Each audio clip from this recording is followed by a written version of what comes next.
سيدة دوسي سورة الأحقاف أو بدن. أعوذ بالله من الشيطان الرجيم. بسم الله الرحمن الرحيم. حاميم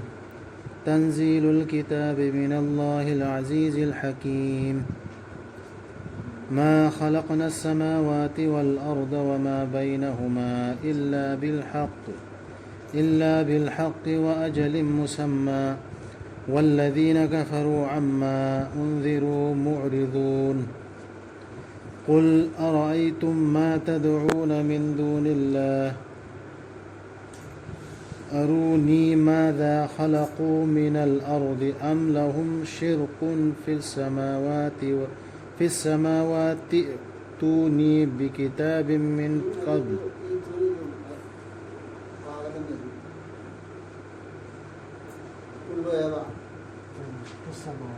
في السماوات ائتوني هكذا ائتوني بكتاب من قبل هذا أو أثارة من علم إن كنتم صادقين. في السماوات ومن أضل ممن يدعو من دون الله من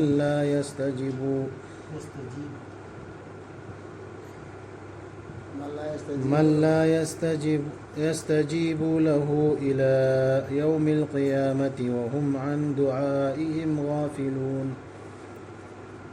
وإذا حشر الناس كانوا لهم أعداء وكانوا بعبادتهم كافرين. وإذا تتلى عليهم آياتنا بينات قال الذين كفروا بالحق لما جاءهم هذا سحر مبين. أم يقولون افتراه قل إن افتريته فلا تملكون لي من الله شيئا هو أعلم بما تفيض فيه كفى به شهيدا بيني وبينكم وهو الغفور الرحيم. قل ما كنت بدعا من الرسل وما أدري ما يفعل بي ولا بكم إن أتبع إلا ما يوحى إلي وما أنا إلا نذير مبين. حاميم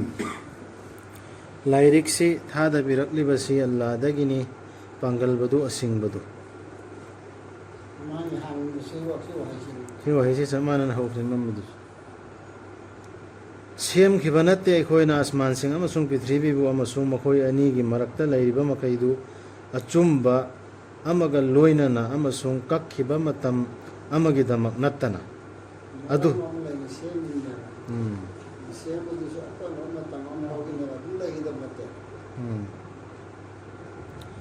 أدوبو ꯊꯥꯖꯗꯕ ꯁꯤꯡꯅ ꯂꯩꯊꯣꯛꯏ ꯃꯈꯣꯏꯗ ꯄꯥꯎꯃꯦꯟ ꯄꯤꯕ ꯑꯗꯨꯗꯒꯤ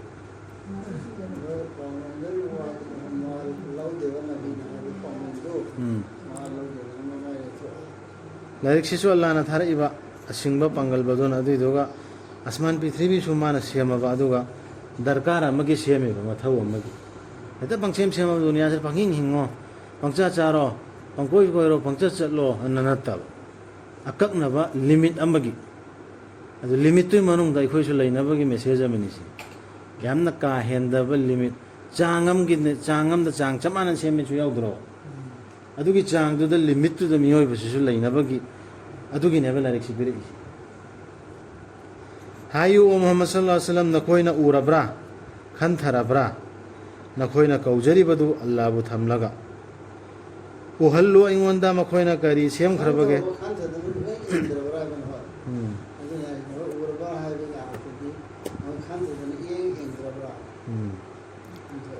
ꯎꯍꯜꯂꯨ ꯑꯩꯉꯣꯟꯗ ꯃꯈꯣꯏꯅ ꯀꯔꯤ ꯁꯦꯝꯈ꯭ꯔꯕꯒꯦ ꯄ꯭ꯔꯤꯊꯤꯕꯤꯒꯤ ꯅꯠꯇ꯭ꯔꯒ ꯃꯈꯣꯏꯒꯤ ꯁꯔꯨꯛ ꯌꯥꯎꯕ꯭ꯔꯥ ꯑꯁꯃꯥꯟꯁꯤꯡꯗ पुरकू अइंगोंदा लाइरिक अमा मसिगी ममांगी नत्रगा ज्ञानगी लेमहौ खाक अमा नखोइना अचुंबा ngangbasing oirabadi लागी नखोई ला कौरिबा लागिबसिंदो अदुना अल्लाहनि पार्टनर नि मासी अल्लाह तबलिगन तवे नखोन खमलादी हरेने अदोगी लाइओ ब्रोने सिमुनांगा अदु हाइबा नत्रगा आसारतिनल इल्मदी हिस्ट्री होइबा विद्या अमा सिदे इबनी इदन थमबनी हाइबा अमा पुथो दलील पुथो अबे असुदोता इधर लाट पेन हदे और इसे थारे इवल डायरेक्टरी मतंग दा हाइरे पृथ्वी सेंबर मतंग दा हाइरे दुगा मतंग दा अतोप लाट पे ने बा याचे अहुम सुबदा लाइसी अदे अखोइना कनागुम बसिगी लाइरिक सि थादोगा ने अतोप अम इंद्र चटपदु अतोप लाइरिक अमोइरो सिनी लमजिंग ग्राना सिने फंगकदोर मे या चुंबल मी क्रे अदुगे पोतु सुसिदा खंजा अदुगी लाइरिक अतोप लाइरिक सिंदो हंसरी सिंदो अदुगी इनबगी वा अमा लाइरदी अदु पुथोरो कनाना हेना लंफैनब ओइबगे मंगोंदगी महाक अदुना कौजरिबा अल्लाहबु थमलगा कनागुंबा अमदा मदुना खुमलकलरोइदबा मंगोंदा अदि असि बतनते सि अहिंग मनसु खुमलओयबा अहिंग मनसु का महीना अल्लाहना तौरिबु दुनि तौंगम गदरो अइना हाइबे इल्लिबाइगी लीडर दो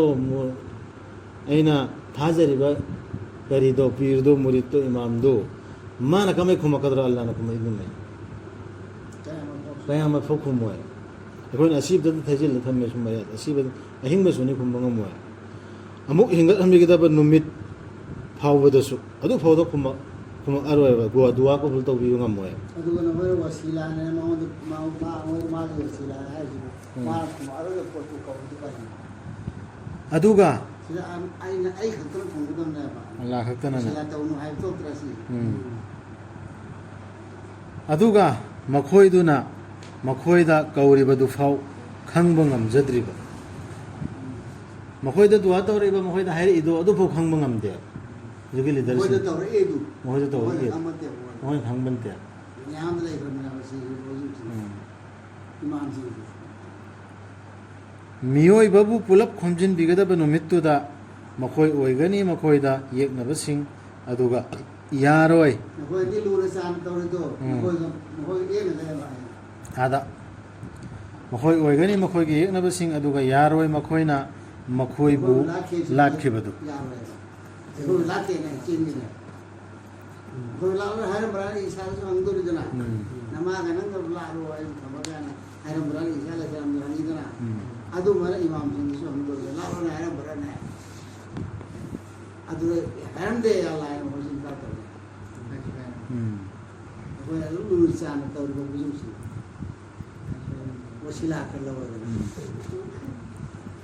तो पफम सिंगदना हजिकी बुजुर्ग सिंगदि मतंग दसु हाइरेदना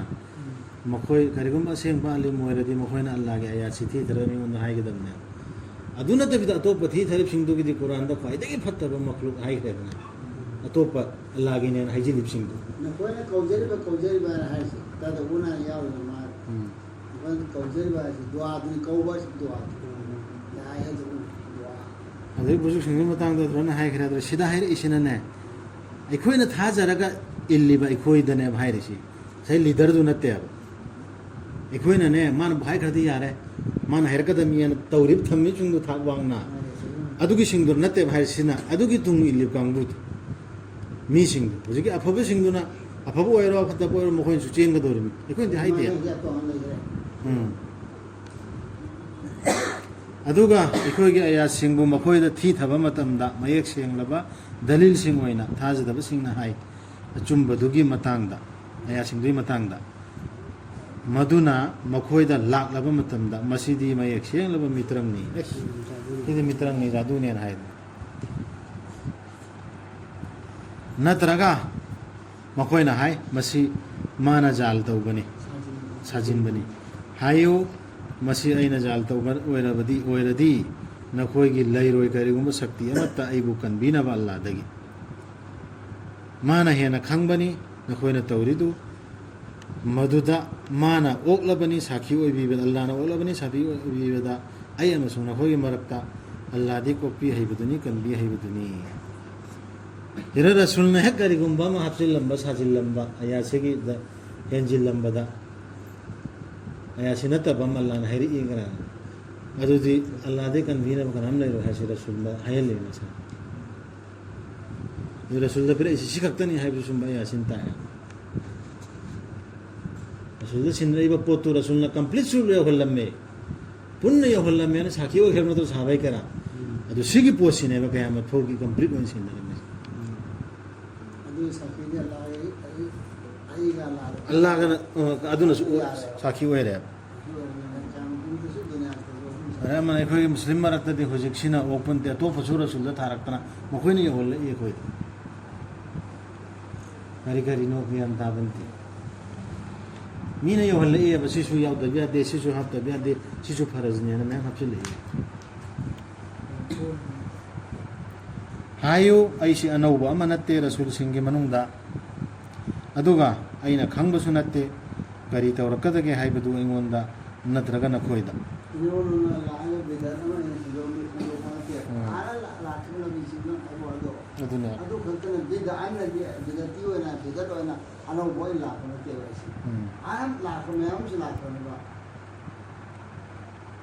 ऐसी अनौबा मनते रसूल सिंह के मनुंगदा अदुगा अइना खंगबसु नते करी तौरकदगे हाइबदु इंगोंदा नत्रगा नखोयदा सिकेम खंगदे कि रसूल हायोना हायलिमी अइना करिगिसु तुंग इंजब नत्ते इंगोंदा खंगहन बिरकपदुगी नत्तना अइदि करिसु नत्ते पौमेनबा अमा नत्तना मयेक सेंगलबा सि तोयने यावबा यान इंगोंदा खंगहन लप आया तुतनेबा रसूलना तौरमिसि इंगोंदा खंगहन खलकपदु अदरगी सु अदुगी दु यौहनबा पौमेनबा मथंग यौहनबा मिसिंगदा संदु हायो नखोय खनथरब्रा सि खनथबैसि हंजिन हंजिन लाइसि आसाय ममांगदसु यावग्रे नखोय खनथरब्रा करिगुम्बा मसिना ओइरमलबा अल्लाहगी मनाक्तगी अदुबु नखोयना मसिबु यादबा ओइरमलबा तेरी ओएबा सेंबो ओएबा दोनो बार यादबा यादबा ओइरमबा इस्राएल के मचासिंगे मनुंगदगी साखी अमना साखी पीखरबसु मसिगा मानना मानबा अमदगी अदुगा थाजखरबसु मसिदा अदुगा नखोयदी पोंथोक चौथोक्तुन लैहौबा ओइरमलबदी नखोय इस्राएल मचादुई थाजखरबा सि कुरैश मक्का रसूल की करीद रहेलिमी मक्का की मदीना की मिसिंगदा अदोर की कम तो ओइरमलबदी नखोयगी करी पोलोय ओइगनी तसेनमक अल्लाहदी लमजिंग बिदबनी अरानब तौबा मिसिंगबु मीदी हाना यौरक्तुन थाजदना जखरे बनी इस्राएल याकूब की सासिन हाइदने खानदान औलाद नखोयदी थाजदन जखरे खल्लो नखोयदी थाजहौद्रे हाना लाकपा लारिकतो नखोयदी थाज इस्राएल की मजासिन मनोंदगी अमना साथी ओइ प्रभा अन हाइसे अम्मा सिकाना ओ नबी पैगंबर मूसा तादरो मूसा अरुण तादरो ईसा सुतादरो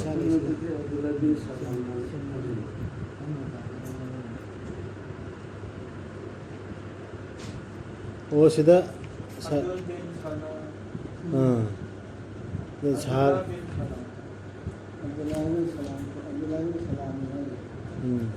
मजी सोय दना अल्लाह लगी अब्दुल्लाह बिन सलाम से यहूदी ने बा किताब में बा मां नबी तुम ने बा तुम्ही है बा तुम मोर वा तुम मम्मे जा लामो मोर लोन वा मुसलमान तुम मां को करेगा आले मसवरे मास कुरान अदुनी है अदु सी कुरान सिगी आयात से अखोयदने डायरेक्ट हाइरिसी अखोयदो हुजुजी सिगी कुरान से पारगा ने आयात से पारगा यहूदी ईसाई में हम इस्लाम कबूल तौरई सी अल्लाह की चुम्मी सीधी गोट की नेना अदो अखोयदी हुजी अखोयदे नाकते लैबै तो वानी पाइददन लैयाबा चिंगना कोई सु पाले सी पांडन डायरेक्ट नि हाय सी गइन हुजिक चत लिबो थौ पाले दी गैर कौन हवा सु वो संगी सी कुरान से पारगा ने देखो कई दो दले में अदो हे मांग दो सी हुजिक हम पाइ गिबदि थाजा गिबदि सोइद्रे सी थाजा दे हम इस्लाम जंगरे द अखोयदी अखोय नाकते लैना लैना सिगी सी थाजा दे 합진들이 보여 안진들이 보여 뭐 시기다 먹도 호나 대 종진데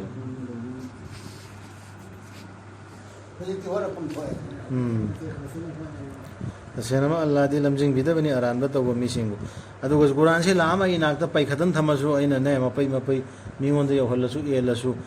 सी कुरान से थाजद्रगदी करमैना नबाइसि लमजिंग फंगदस आया सि लौद्रगा थाजदबसिंगना हाय थाजबसिंगी मतंगदा मसिना अफब ओइरमलबदी मखोइना इखोइदगी मांग थाखिरम लोइदबनी मदुगी माइकैदा मसिना मखोइबु लमजिंगद्रबदा मखोइना लमजिंग लौद्रबदा मखोइना थूना हाइरक्कनी मसिदी थाइनगी ओइदबदुनी यान तारबिसे ऐसे सी लाइसी याबसे हो शुरू होता रही मखोइना हाना या सुबह के कोई हादिसिनती सिसु हजि हाइबो वाहिनी दारे माना करी खंगदन नो कोइने हेना तम्मिमि खंगिमि अखोइना खंगद्रब अर्थ दु माना करी खंगदन नो अखोइना हाना खंगदन सिसु लोइना अखोइ इसादा पालबो लोइना या सिंगसि मसिगी ममांगदना मुसागी लाइरिक्तुना लमजिंग बनी मिनुंगसी ओइना अदुगा मसिगी लाइरिक्सिना मदुबु चेसिल हनबनी अरबी लोंदा अरानब तौबसिंगबु चेक्सल हन्नबा अमदी हराव पाव ओइना अफब तौबसिंगदा इदा मुसाला आइसिंदे मथकिदु मुसा दुम ओइरसु याय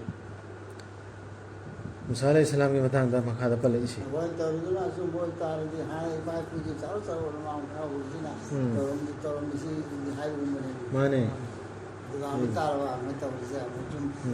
लाम बुतुना नि मोहन न फत तौ सुमन तौ दुसरा सिलाई उमने मोय सु मतम दुला सो सो इमाम प्रतन लेरमिदना अदु सिना सु बोल तारसी चारो चारो आलम लेर में हम थाजर मुदन थाजर डायरेक्ट अदुनी हाय सिगे मोहना सिलाम दुना नि डायरेक्ट अदुने से कोई हाय नसी नन हुजि हाय अर्थ तो करगी नो बहाने इमाम सो चो बुजुर्ग सिंह तौ कुछि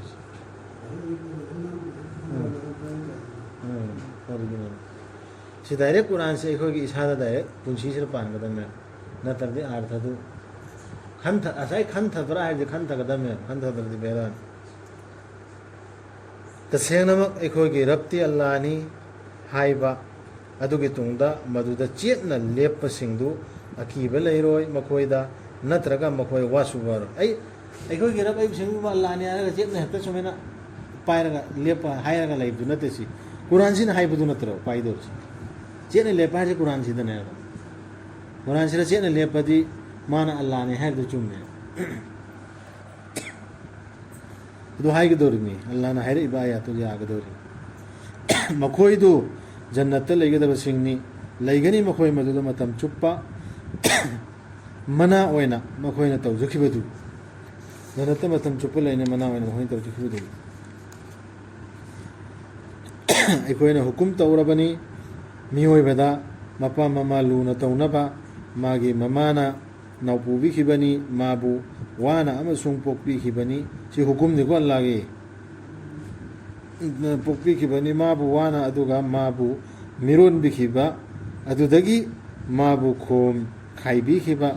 फाउबदा था कुंथरा चंगबनी अदुदगी मा चौखलकपनी माना मियोय मपुंग फाद्रि फाव अदुगा माना चही निफु यौरबदा माना हाय अैगी रब पीनबियो इंगोंदा पांगल तौबीमल उच्चनब नंगी थौजालगी नंगना इंगोंदा पिबीखिबा अमदी अैगी इपा इमादा अदुगा अैना अफब तौजनबा मदुबु नंगना याबीगदबा सि दुआने अफ अदुगा अफब ओइहनबियो अैगी इचा सिंगबु असेनमंग अै ओनसनजरबनी नंगोंदा अै मुस्लिम ओइजरबनी नंगोंदा अदुगा अै ओइजरबनी मुस्लिम सिंगी मनुंगदगी अम्मा सि हाइगदा सिदना था कुंथ्रा ना पल्लिदना मपुंग फाबा सेदा मी खरना क्वेश्चन तवेबा काउंटर क्वेश्चन अद असोमदना सही अनि कोम खाइबे के कई तवरा सिदा कोम पिथप्पा दिसदेगी ने हनपी मु फेना कई कोम इंदगी चेसी ये अनि मखाय 6 minutes already Sidi komin bagi di sen mah mah tu beriau. si nate sidi nau pu budai thadok ko du Si bagi ni. adu artha du moina ka tu karan tawe ha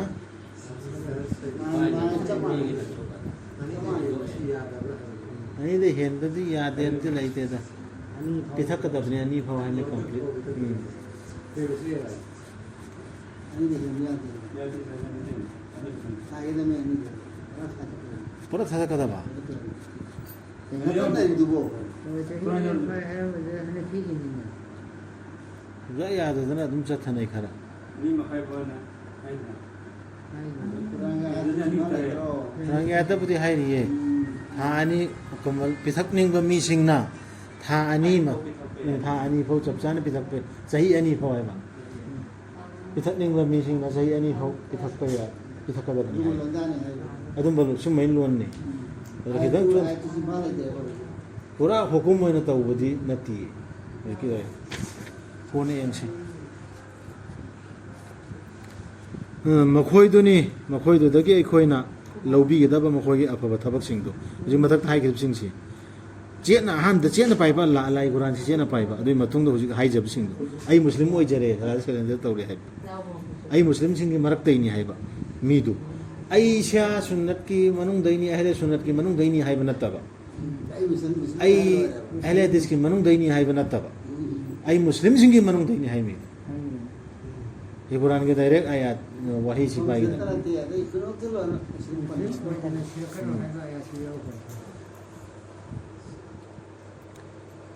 अदुगा अखोयना थादोक पिगदबा मखोयगी फत्तबा थबकसिंग वहेन बिगनी मखोयबु जन्नत्ता लैगदबसिंग मखोयदुनी मखोयदुदगी अखोयना लौबिगदबा मखोयगी अफबा थबकसिंगदु कुबुल तौबिनेबा अदुगा अखोयना थादोक पिगदबा आइदि हिसाब लौबिरोयदबा मखोयगी फत्तबा थबकसिंग वहेन बिगनी मखोयबु जन्नत्ता लैगदबसिंग अचुम्बगी वदा अमा मखोयदा तौबिरिबा अदुगा मपा ममादा असुमना हाइरिबा अना हाइबदु मखोयनी सिदी नखोयनीना अइंगोंदा वसक्लिब्रा अइबु अमुक पुथोरखिगनी हाइना लेबाक्तगी अइगी मांगदा मिरोन कया अइगी मांगदा मिरोन कया हौख्रबदा मखोय कनासु हिंगलक्त्रबदा अदुबु मखोय अनी नदी अल्लाह की मतेंग नीजै अदुगा हाय अवाबिनी नंगी थाजौ तसे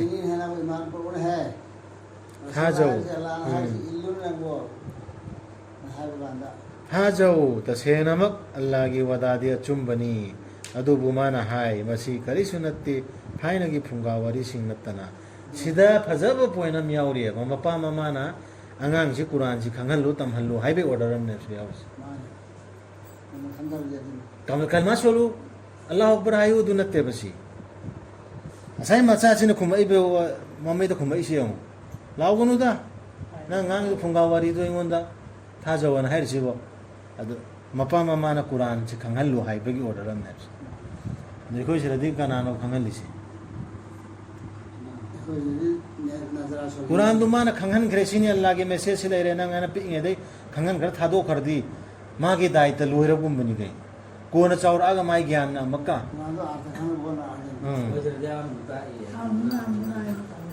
अनाम भाव तो तंबी बनते हैं अनाम भाव हाई भी 99.9 सीता बनते हैं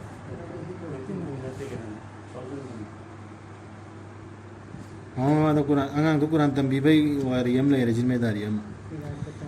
मखोई सीनी मखोई की मथक्ता उसे की मीसिंग सी मपा ममा दो सु निहार सी को मखोई सीनी मखोई की मथक्ता अचुम्बा ओइररबा मखोई की मांगदा हौख्रबा जिन अमसुंग मियोइबगी जाति सिंगी मांगदा असाई मचादु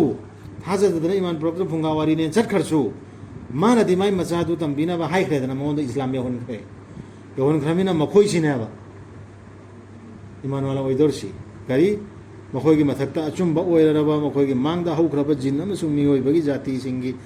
मतांगदा हाइदोखिबा अल्लाह की वहीदु ꯑꯆꯨꯝꯕ ꯑꯣꯏꯔꯦꯕ ꯇꯁꯦꯡꯅꯃꯛ ꯃꯈꯣꯏ ꯑꯣꯏꯈ꯭ꯔꯕꯅꯤ ꯃꯥꯡꯖꯔꯕꯁꯤꯡ ꯃꯉꯣꯟꯗ ꯌꯧꯍꯟꯈ꯭ꯔꯦ ꯃꯄꯥ ꯃꯃꯥꯅ ꯑꯜꯂꯥꯍꯒꯤ ꯃꯦꯁꯦꯖꯗꯨ ꯌꯧꯍꯜꯂꯦ ꯅꯪ ꯁꯤꯅꯤ ꯍꯥꯏꯕ ꯀꯥꯟꯗ ꯃꯥ ꯌꯥꯗ꯭ꯔꯦ ꯑꯗꯨ ꯑꯆꯨꯝꯕ ꯑꯣꯏꯈ꯭ꯔꯦꯕ ꯑꯜꯂꯥꯍꯅ ꯋꯥꯗꯥ ꯇꯧꯈꯤꯕꯗꯨ ꯑꯥꯗ ꯑꯖꯥꯕ ꯄꯤꯒꯅꯤ ꯑꯃ ꯇꯧꯒꯅꯤ ꯍꯥꯏꯕ ꯃꯈꯣꯏ ꯑꯆꯨꯝꯕ ꯑꯣꯏꯈ꯭ꯔꯕꯅꯤ ꯒ꯭ꯌꯥꯟ ꯇꯥꯔꯛꯄꯒ ꯑꯗꯨꯝ ꯇꯝꯕꯤꯔꯒꯅꯦ ꯒ꯭ꯌꯥꯟ ꯇꯥꯔꯛꯄꯒ ꯀꯨꯔꯥꯟ ꯃꯦꯁꯦꯖ ꯇꯝꯕꯤꯒꯗꯕꯅꯦ ꯆꯍꯤ 8-10 ꯍꯧꯔꯗꯕꯅꯦꯕ ꯄꯨꯝꯅꯃꯛꯀꯤ ꯃꯅꯥ ꯅꯠꯇ꯭ꯔꯒ ꯗꯟꯗꯤꯒꯤ ꯊꯥꯛ ꯂꯩ ꯁꯤ ꯍꯌꯦꯡ ꯆꯠꯇ꯭ꯔꯁꯤ ꯌꯥꯔꯦ ꯁꯤ ꯇꯥꯡꯀꯛ ꯑꯃ ꯍꯧꯔꯦ ꯁꯗꯀꯜꯂꯥꯍꯨꯜ ꯑꯖꯤꯝ